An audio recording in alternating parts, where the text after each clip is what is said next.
So here we are going to demonstrate about hydraulic sheet press machine. So the main components of our project are hydraulic jack. So here we have used 2-ton hydraulic jack, and we have used mild steel frame, and here you can see an induction coil to which you can create an heat, and the entire sheet will become heat, and whatever the plastic sheets will be dropped over here, which can be recycled.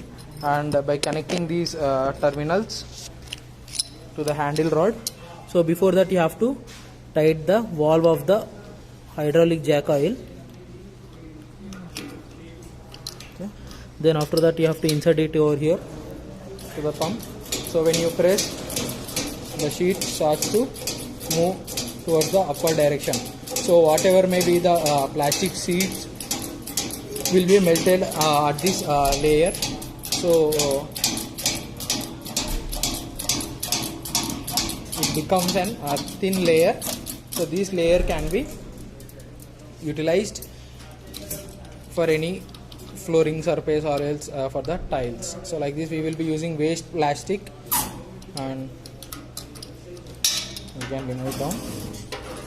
So like this we can make an plastic sheets by using this hydraulic press. Thank you.